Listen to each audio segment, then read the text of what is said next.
Alien woman confesses she's been watching me for years. It started as an ordinary evening. I was sitting in my dimly lit apartment, scrolling through an endless stream of social media posts. The monotonous hum of the city outside my window blended into the background. That's when I noticed it. A faint, flickering glow seeping through the curtains. My pulse quickened. I thought it might be the neighbors.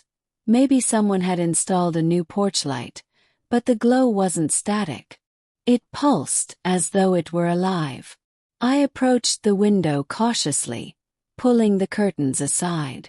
Hovering a few feet off the ground in the middle of the street, was a figure wrapped in shimmering light. She was tall, otherworldly, with skin that seemed to glisten like moonlight on water.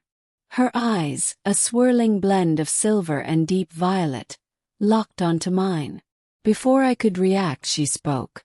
"Please don't be afraid," she said, her voice melodic yet tinged with something unfamiliar. "I've been watching you for a long time." My breath caught. "Watching me? Ooh, what are you?" The woman stepped forward, her glow dimming to reveal more defined features. Her hair flowed like liquid starlight, and her elongated fingers gestured delicately, as if trying to reassure me. "I am Elyssia, an observer from a distant place. I come from a realm beyond what you know as the universe. For years I've studied your world, your species, and you." I stumbled backward, my legs trembling. "Why me?" She hesitated, her luminous gaze softening. "Because you are extraordinary. Not in ways you might think. Your resilience, your kindness, even in the face of your own struggles, stood out to me. I've seen you when you felt alone, when you doubted yourself. You've taught me so much about what it means to be human." "This can't be real," I muttered, shaking my head. "I'm dreaming, hallucinating." "It is real," Elyssia insisted. She raised her hand, and a warm golden light emanated from her palm, enveloping me in a wave of serenity. My panic subsided, replaced by an inexplicable calm. "If you've been watching me," I said, my voice steadier now, "then you know everything about me. My fears, my mistakes, my failures. Why reveal yourself now?" Her expression turned somber. "'Cause I've broken the rules. My kind, we are forbidden from interfering. We observe but must never engage." Yet, I couldn't stay silent any longer. "Why?" pressed. Elissa's eyes shimmered with something like tears. "'Cause I care for you. More deeply than I should." The weight of her confession hit me like a tidal wave. An alien being from beyond the stars had not only been watching me but had developed feelings for me. It was absurd, overwhelming, and yet something in her voice, in her presence, felt undeniably genuine. "What happens now?" asked.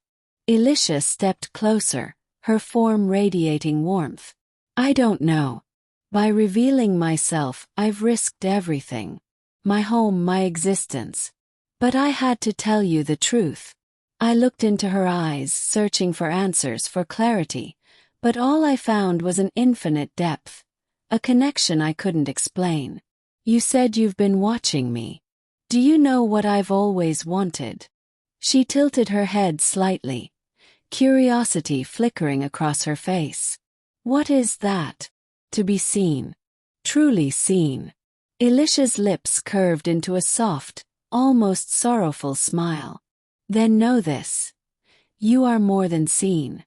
You are cherished." The moment hung between us, fragile and fleeting.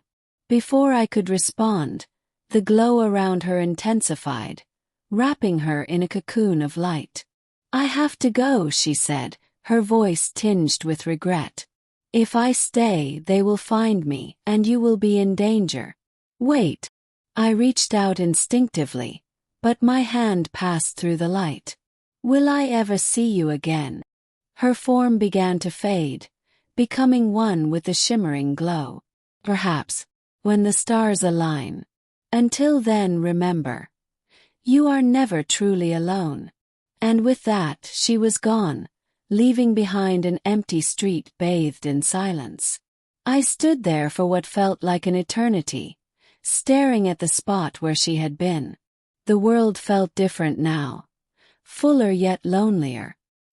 Weeks passed, and life slowly returned to normal, or as normal as it could be after such an encounter. I told no one about Elyssia, not because I feared disbelief but because the experience felt sacred, too profound to share. Yet her absence weighed on me. I began to notice little things: a streak of light in the night sky, a sudden warmth on my cheek as if touched by an unseen hand. Was she still watching? Couldn't be sure. Then one night, as I lay staring at the ceiling, a familiar glow appeared at the edge of my vision. My heart leapt, but it wasn't Elyssia. Instead, a small, shimmering orb floated into the room, pulsating gently. It carried a message, not in words but in feelings and images. Elyssia was safe but far away, longing as much as I did for another meeting.